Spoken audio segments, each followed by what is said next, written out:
Pernahkah kamu mendengar kisah menantu yang selalu berusaha tulus, tapi apapun yang ia lakukan, tetap saja dianggap salah di mata mertuanya? Senyum yang terlihat hangat ternyata menyimpan rahasia gelap yang tak pernah disangka. Malam ini, mari kita ikuti sebuah kisah nyata yang penuh air mata, amarah, dan rahasia keluarga yang mengguncang hati. Sebelum kita mulai ceritanya, jangan lupa klik subscribe agar kamu tidak ketinggalan kisah dramatis lainnya. Dan ketik di kolom komentar kamu berasal dari kota mana, biar kita bisa saling kenal. Hari itu seharusnya menjadi hari paling bahagia bagi Rina. Pernikahannya berjalan lancar, semua keluarga hadir, dan senyum tidak pernah lepas dari wajahnya. Ia yakin inilah awal dari kehidupan baru yang penuh kebahagiaan bersama suaminya, Arman. Namun, sejak pertama kali ia melangkah ke rumah keluarga besar Arman, Rina merasakan sesuatu yang aneh. Mertuanya, Bu Ratna, menyambutnya dengan senyum yang tampak ramah, tetapi tatapan matanya menyiratkan sesuatu yang sulit dijelaskan. Ada rasa dingin yang tersembunyi di balik keramahan itu. Hari-hari pertama pernikahan berjalan seperti biasa. Rina berusaha sekuat tenaga menyesuaikan diri, membantu pekerjaan rumah, menghormati mertua, dan selalu berusaha membuat semua orang nyaman. Tetapi entah kenapa, apapun yang ia lakukan selalu salah di mata Bu Ratna. Saat memasak, ia dikritik karena rasanya tidak seperti masakan yang biasa. Saat membersihkan rumah, ia dianggap tidak rapi. Bahkan ketika ia mencoba bersikap manis, senyumnya sering dibalas dengan sindiran halus. Arman, suaminya, awalnya hanya menganggap semua itu wajar. Yosef berkata, yang sabar ya sayang. Ibu memang begitu orangnya. Lama-lama juga terbiasa. Rina mencoba percaya, namun jauh di dalam hatinya ia mulai merasa kecil. Ia bertanya pada dirinya sendiri, apa salahnya hingga selalu dipandang buruk? Yang lebih membuatnya resah, setiap kali ada keluarga lain datang berkunjung, Bu Ratna berubah menjadi sosok yang berbeda. Ia memperlihatkan wajah lembut, penuh perhatian, seolah-olah ia mertua terbaik yang selalu menyayangi menantunya. Rina hanya bisa terdiam, menahan perasaan campur aduk di dalam dada. Di malam hari, ketika semua orang sudah tertidur, Rina menangis pelan tanpa suara. Dalam hati ia berbisik, "Nah, kenapa aku merasa tidak pernah cukup? Apakah memang aku tidak pantas menjadi bagian dari keluarga ini?" Ia tidak tahu bahwa senyum manis Bu Ratna menyimpan rahasia besar yang akan mengubah seluruh hidupnya. Beberapa minggu berlalu, Rina semakin terjebak dalam rutinitas yang menyesakan. Setiap pagi ia bangun lebih awal untuk memasak sarapan dan membersihkan rumah, berharap pujian yang tak pernah datang. Bu Ratna selalu punya komentar pedas. "Sayurmu kurang asin," atau "Kenapa susunan piring berantakan begitu?" Nada suaranya halus namun tajam seperti pisau. Meski hatinya terluka, Rina hanya mampu menunduk dan berkata maaf. Arman melihat semua itu, tetapi seringkali hanya menghela napas. Ia mencintai istrinya, namun rasa hormatnya kepada ibunya begitu besar. Di malam hari, ketika mereka berdua berbaring di kamar, Arman mencoba menenangkan Rina. "Sabar ya, Ma. Ibu mungkin butuh waktu," ujarnya pelan.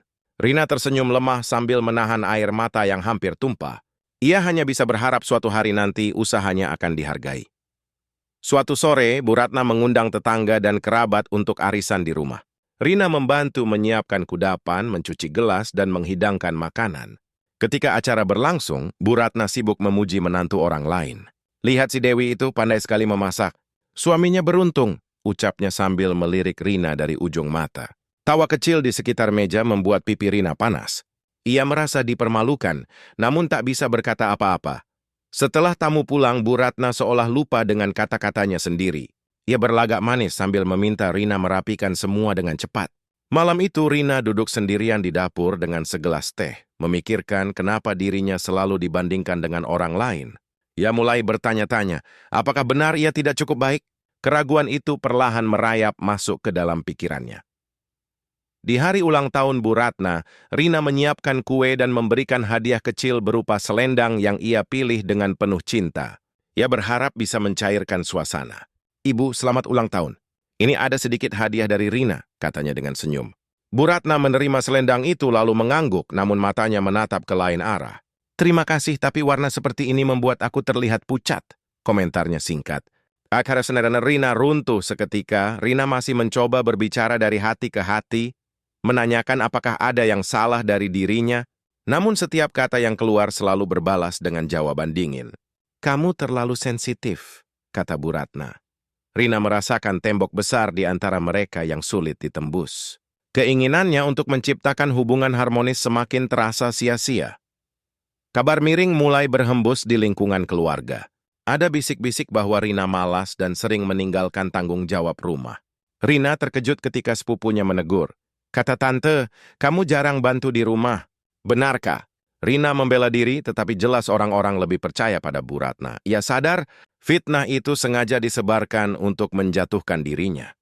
Saat malam tiba, Rina mempertanyakan semua ini kepada Arman. "Kenapa ibu bilang aku malas?" tanya Rina dengan suara bergetar. Arman bingung menanggapinya. "Mungkin ibu salah paham," jawabnya singkat. Rina merasa sendirian dalam perang yang tak ia pahami. Ia mulai merasakan kelelahan yang bukan hanya fisik, tetapi juga batin. Puncak tekanan datang ketika Bu Ratna menyuruh Arman menegur istrinya di depan keluarga.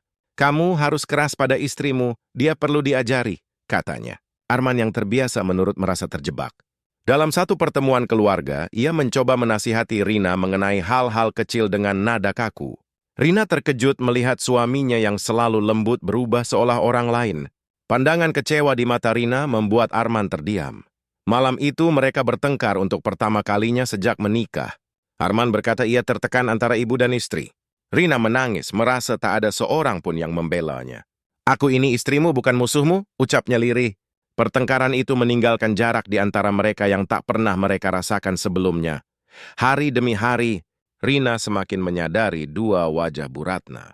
Di hadapan tetangga, Bu Ratna berubah menjadi sosok mertua sempurna yang selalu membela menantunya.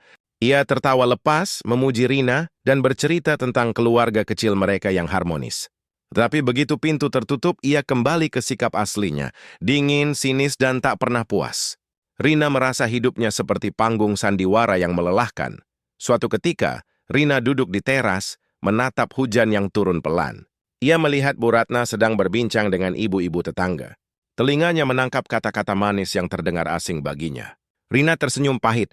"Ternyata aku hanya lakon dalam drama ini," pikirnya. Kesadaran itu membuatnya semakin tabah, meski hatinya tetap tersayat.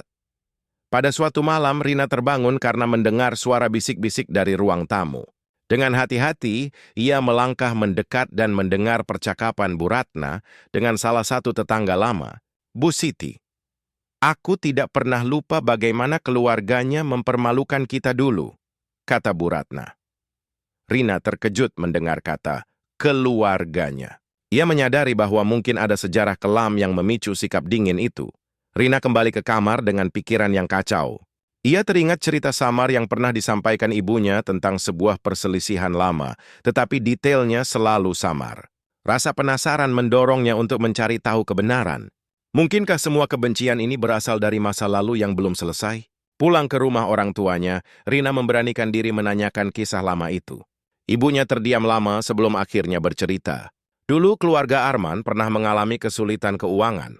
Ayah Rina yang dikenal dermawan tidak bisa membantu karena saat itu keluarganya sendiri sedang terpuruk. "Bu Ratna mungkin menganggap kami tegak," kata ibunya. Rina terhenyak, baru memahami bahwa dendam bisa berawal dari kesalahpahaman. Rina memandang ibunya dengan mata berkaca-kaca. "Jadi semua ini bukan salahku?" tanyanya. Ibunya memegang tangan Rina meyakinkan bahwa ia tak bersalah. Rina merasa lega sekaligus marah. Selama ini ia dihukum atas sesuatu yang tidak ia lakukan. Namun ia juga sadar, kebencian hanya akan berlanjut jika tidak ada yang berani memutusnya. Setelah mengetahui rahasia itu, Rina kembali ke rumah suaminya dengan perasaan campur aduk. Kebetulan keluarga besar mereka akan berkumpul untuk memperingati Hari Selamatan. Bu Ratna sengaja mempercayakan seluruh urusan memasak kepada Rina. "Biar tamu tahu kemampuanmu," katanya sinis. Rina mengerahkan segala upaya agar semua berjalan baik. Namun saat menyajikan makanan, tiba-tiba salah satu piring besar terlepas dari tangan seorang keponakan dan jatuh berantakan. Tanpa mendengar penjelasan, Bu Ratna langsung menunjuk Rina. "Lihat, ini hasil kerja sembarangmu," tuduhnya. Semua mata tertuju pada Rina yang berdiri terpaku. Suasana menjadi tegang. Rina ingin membela diri, tetapi suara tawa sinis dari beberapa kerabat membuatnya memilih diam. Air mata menetes di pipi. namun ia menahannya agar tidak terlihat lemah. Setelah kejadian itu, Rina merasa berada di ujung batas kesabarannya. Malam itu, ia diam-diam mengemasi beberapa pakaian dan meninggalkan rumah mertua. Ia pergi ke rumah orang tuanya tanpa memberi kabar lebih dulu kepada Arman. Hatinya penuh luka, namun ia juga merasakan kelegaan sejenak jauh dari tekanan. Ibunya menyambutnya dengan pelukan hangat. "Istirahatlah dulu di sini," katanya lembut. Rina menangis dalam pelukan itu, melepaskan semua beban yang selama ini disimpan.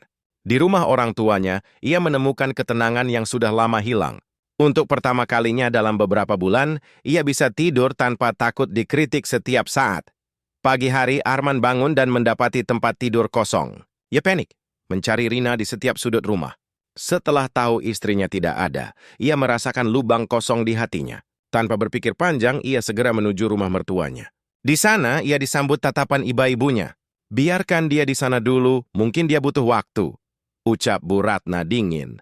Tak menghiraukan, Arman bergegas ke rumah orang tua Rina. Ketika sampai, ia melihat istrinya duduk di beranda. Wajah Rina sembab, namun ada ketenangan yang membuat Arman merasa bersalah. Ia duduk di sampingnya, menatap mata istrinya yang lelah. "Aku salah karena membiarkan kamu sendirian menghadapi ini semua," kata Arman pelan. Mereka berbicara panjang, mengungkapkan perasaan yang selama ini terpendam. Arman berjanji akan berusaha lebih tegas demi kebahagiaan mereka. Di hari berikutnya, Rina berjalan ke pasar untuk membeli makanan. Di sana, ia bertemu Pak Ahmad, penjual sayur yang dikenal bijaksana. Ia bercerita sedikit tentang masalahnya. Pak Ahmad mendengarkan dengan sabar lalu berkata, "Kadang kita tidak bisa mengubah orang lain, tapi kita bisa mengubah cara kita memandang masalah. Dendam yang lama bisa dihapus dengan keberanian memaafkan."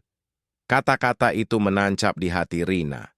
Ia sadar, jika ia terus larut dalam kemarahan, ia tak akan menemukan kedamaian. Ia perlu menghadapi Bu Ratna bukan untuk membalas, tetapi untuk mencari solusi. Dalam perjalanan pulang, ia merenungkan bagaimana cara terbaik untuk membuka hati mertua yang tertutup rapat oleh masa lalu. Sore itu, ayah Rina memanggilnya. Dengan nada berat, ia menceritakan satu kisah yang belum pernah ia ungkap. Ternyata, di masa lalu, suami Bu Ratna pernah terlibat utang untuk membiayai pengobatan anaknya yang sakit. Ayah Rina ingin membantu, tetapi saat itu ia sedang bangkrut, sehingga tak bisa memberikan pinjaman. Anak itu kemudian meninggal, dan Bu Ratna merasa ditinggalkan oleh orang-orang yang ia harapkan. Sejak itu dendamnya berkembang terhadap keluarga Rina. Rina tertegun, hatinya terenyuh. Ia membayangkan perasaan Bu Ratna yang kehilangan anak. "Mungkin itulah alasan ibu begitu membenci kita," kata ayahnya pelan. Rina menangis mendengar cerita itu. Ia merasakan campuran marah, sedih, dan empati. Ia mulai memahami bahwa di balik kekejaman seseorang, seringkali ada luka yang belum sembuh. Menguatkan hati, Rina memutuskan untuk kembali dan berbicara dengan Bu Ratna. Sesampainya di rumah, ia mengajak mertunya duduk di ruang tamu. "Bu, aku tahu ibu tidak suka padaku, tapi aku ingin tahu alasannya," ucap Rina dengan suara tenang. Bu Ratna terkejut, tidak menyangka Rina berani bicara. Mata wanita itu berkaca-kaca, namun ia masih mempertahankan ketegasannya. Pertemuan itu berubah menjadi perdebatan penuh emosi. Bu Ratna meluapkan kekecewaannya tentang masa lalu. Rina mendengarkan, lalu menceritakan kisah dari sudut pandang keluarganya. Ketegangan memuncak, namun untuk pertama kalinya, mereka saling menatap sebagai dua wanita yang sama-sama terluka. Kata-kata yang selama ini terpendam akhirnya terucap, membuka jalan menuju kejujuran. Saat suasana memanas, Arman masuk dan melihat ibunya dan istrinya saling berhadapan. Ia merasakan detik paling menentukan dalam hidupnya. Dengan suara tegas ia berkata, "Ibu, Rina adalah istriku. Aku mencintainya dan aku tidak akan membiarkan siapapun, bahkan keluarga, melukainya lagi." Pernyataan Arman membuat semua orang terdiam.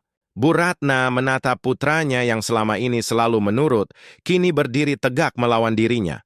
Arman kemudian memegang tangan Rina, memberi sinyal bahwa ia berdiri di sisinya. Ia menjelaskan kepada ibunya bahwa cinta mereka tidak akan menghentikan rasa hormat kepada orang tua. Tetapi ia tidak bisa membiarkan ketidakadilan terus terjadi. Keberaniannya membuat Rina terharu. Untuk pertama kalinya, ia merasa tidak sendirian. Setelah percakapan itu, Bu Ratna mengurung diri di kamarnya. Ia duduk di depan jendela, menatap langit sore yang kemerahan. Ingatannya melayang pada masa lalu ketika anaknya sakit dan ia merasa ditinggal. Tangisan lirih pecah saat ia mengingat wajah kecil yang tak lagi bersama. Perlahan, ia menyadari bahwa kemarahannya kepada keluarga Rina hanyalah cara untuk menutupi lukanya sendiri. Malam itu, Bu Ratna merenung lama.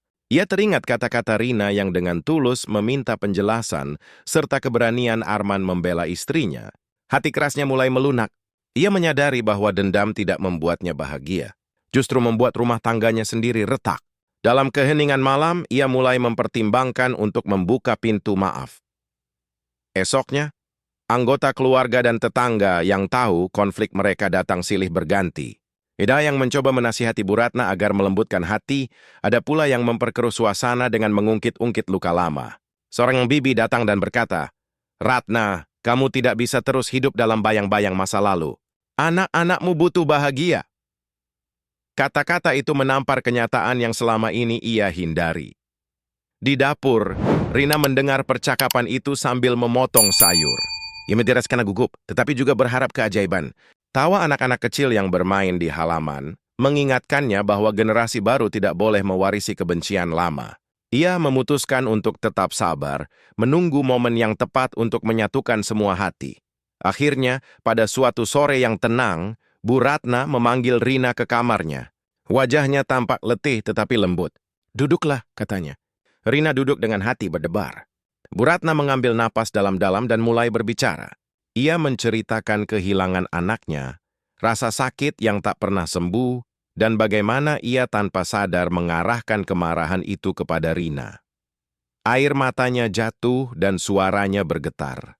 "Maafkan ibu," ucapnya tulus. Rina terdiam, matanya berkaca-kaca. Tanpa kata-kata ia memeluk Bu Ratna.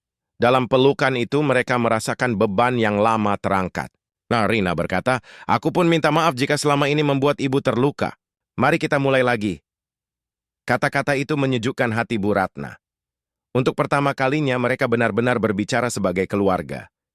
Beberapa hari kemudian, suasana rumah berubah drastis. Ada canda tawa yang dulu asing bagi Rina. Bu Ratna mulai melibatkan Rina dalam keputusan keluarga, memberikan pujian kecil ketika Rina melakukan sesuatu dengan baik. Arman merasa lega melihat dua wanita terpenting dalam hidupnya akhirnya akur. Mereka merencanakan makan malam sederhana bersama, bukan sebagai kewajiban, tetapi sebagai perayaan perdamaian. Pada malam itu, Rina menatap suaminya dan mertuanya yang duduk di meja makan. Ia merasa perjalanan panjang penuh air mata dan kemarahan akhirnya berbuah manis. Meski luka masa lalu tidak bisa hilang begitu saja, mereka sepakat untuk saling memahami. Di dalam hatinya, Rina berterima kasih karena akhirnya rahasia gelap di balik senyum mertua terungkap, membawa mereka pada kehangatan baru sebagai keluarga.